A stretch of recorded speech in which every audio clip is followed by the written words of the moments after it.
Chicken Shami आज हम बना रहे हैं और इसके साथ साथ हम डिस्कस करेंगे कि जो शामी कबाब नरम हो जाते हैं या जो टूट जाते हैं तो उनका क्या हल है। अस्सलाम वालेकुम, वेलकम टू माय चैनल। और आज हम मज़ेदार से चिकन शामी बना रहे हैं बड़े ही आसान तरीके से। फटाफट मसाले नोट करें। 2 दालचीनी के टुकड़े हैं, 1 टीस्पून ज़ीरा है, 1 टीस्पून ही काली मिर्चें हैं, लाल मिर्चें हैं, साबुत ना हो तो ना डालें, 2 अदद लौंग हैं, 1 बड़ी इलायची है, ये जो काली वाली है ना ये बड़ी इलायची है, और उसके साथ 3 छोटी इलायचियाँ हरी इलायचियाँ हैं, ये छोटा सा जावित्री का टुकड़ा है येलो कलर का, और उसके साथ ही ये नटमेग है यानी कि जायफल। इसके अलावा आपको चाहिए 2 दरमियाने प्याज, 4 लहसुन के जवे और अदरक के 2 टुकड़े। अच्छा जी, ये है 1 पाव चने की दाल, भीगी हुई नहीं है, वैसे ही मैंने धो के चुन के डाल दी है इसमें, और तकरीबन 400 ग्राम चिकन है तकरीबन, ठीक है। और 3 हरी मिर्चें हैं जो कि तैर रही हैं ऊपर, 1 लीटर पानी डाला है मैंने, एक्सक्यूज़ मी, और उसमें अब सारे मसाले डाल दिए हैं जो भी मैंने आपको शुरू में गिनवाए हैं। अब हम इसमें नमक, मिर्च और हल्दी डालेंगे बिल्कुल अपने अपने हिसाब से। 1 टेबलस्पून नमक, 2 टीस्पून लाल मिर्चें और 1 टीस्पून हल्दी। मिर्चें आप बिल्कुल अपने हिसाब से कम ज़्यादा कर सकते हैं। अब हमने इसको चूल्हे पे चढ़ा देना है और ढक देना है। उबाल आ जाए तो आंच हल्की कर देनी है और आराम से सुकून से दाल को गलने देना है। ये तकरीबन 20 मिनट बाद मैं दाल चेक कर रही हूँ, दाल में अभी कसर है। चिकन तो खैर गल गया है लेकिन दाल अभी कच्ची है, तो इसलिए मैं इसको अभी मज़ीद पकने दूँगी कोई 10 मिनट। 10 मिनट बाद देखा, मैंने चेक किया तो दाल बिल्कुल गल गई है और पानी काफ़ी था। कोई बात नहीं, आंच थोड़ी तेज़ कर दी हमने ताकि पानी सूख जाए, और अब आप देख सकते हैं कि पानी सूख गया है और थोड़ा थोड़ा पानी दाल में था। इट्स ओके, उतना का पानी रह जाए कोई बात नहीं।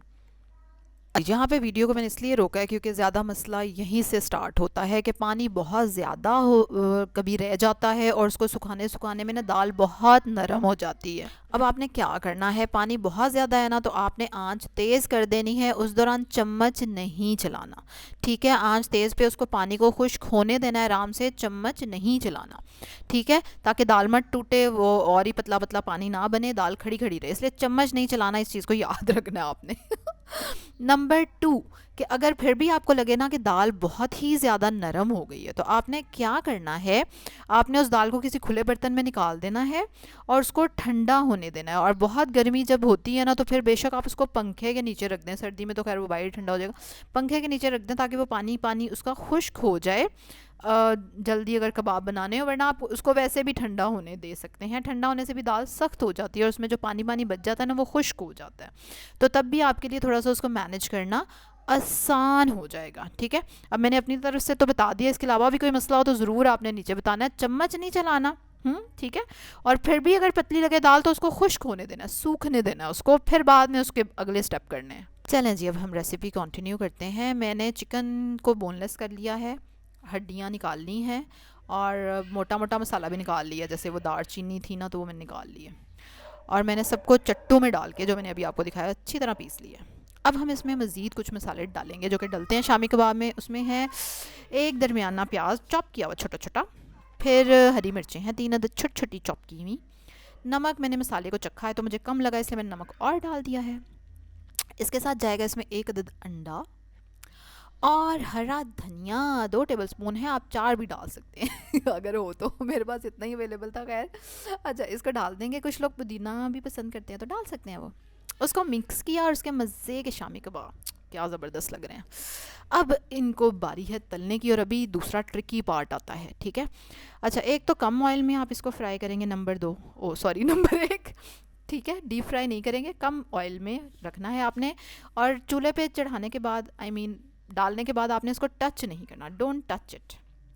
जब आपको फील हो के एक साइड से कलर आ गया तो फिर, अच्छा ये देखिए, अगर लगे कि नीचे लग गया ना तो आराम से प्यार से उसको ना खुरचना है और उसको पैंदे से अलग करना है और फिर उल्टाना है। फटाफट अन्ने वहाँ उठा के नहीं, दड़म करके दूसरी साइड कर देनी। हाँ, क्योंकि इस स्टेज पे ये नरम हो जाता है, गर्म होने पे दाल नरम हो जाती है, इसलिए उसको प्यार से उठा के उलट पलट करना है। जब दोनों तरफ से कलर आ जाए तो इसको निकाल के रखते जाएं एक प्लेट में या ट्रे में, और उनको छेड़ना नहीं है, ठीक है। तकरीबन 5-6 मिनट से पहले उसको टच नहीं करना आपने, क्योंकि वो उस वक्त बहुत नरम होते हैं। थोड़े ठंडे होने पे वो अपने आप को संभाल लेंगे, उसके बाद आप उनको सजाएं, डेकोरेट करें, मेहमानों के आगे पेश करें। गरम गरम को नहीं उठाना, ये फिर क्या होगा, आधा कबाब हाथ में और आधा प्लेट में गिर जाएगा और आप कहेंगे ले ये क्या हुआ। और जैसे आप देख रहे हैं कि मेरे कबाब नहीं गिर रहे ना, ज़बरदस्त से टेस्टी से बन गए हैं और बहुत ही मज़े के थे खाने में। बिल्कुल आप चख के आपको पता चलेगा, ऐसे देखने से क्या पता चलेगा। और ये बड़े ज़बरदस्त फ्रीज़ होते हैं और स्कूलों में और लंच के लिए तो ज़बरदस्त है। फटाफट फ्रीज़र में से निकाले, 2 बैग में डाले और चलो अभी भाग के। तो इसलिए ये बनाने पड़ ही जाते हैं शामी कबाब ना, क्योंकि बहुत कन्वीनियंट है इनको यूज़ करना और खाना पीना और फ्रीज़ करना। चलिए, उम्मीद है कि मैंने अपनी तरफ से तो पूरी कोशिश की है आपको एजुकेट करने की, जितनी चीज़ें मुझे पता थी। इसके अलावा आपको और भी चीज़ें बताएं तो कोई बात नहीं, कमेंट्स में बताएं, मैं अगली बार वो ट्राई करूँगी, बाकी सब भी ट्राई करेंगे। जो लोग पहली बार मेरी वीडियो देख रहे हैं तो वेलकम, उम्मीद है कि उनको मज़ा आया होगा और समझ भी आई होगी। चलें जी, सब्सक्राइब करें मेरे चैनल को फिर फटाफट और बेल आइकन पे क्लिक करें और लाइक करें इस वीडियो को। कमेंट करके ज़रूर बताएं कि कैसी थी टिप्स और कैसी थी वीडियो, और मज़ीद टिप्स भी बताएं अगर आपको बताएं तो। कल एक और मज़े की वीडियो के साथ आपसे मुलाकात होगी। अल्लाह हाफ़िज़।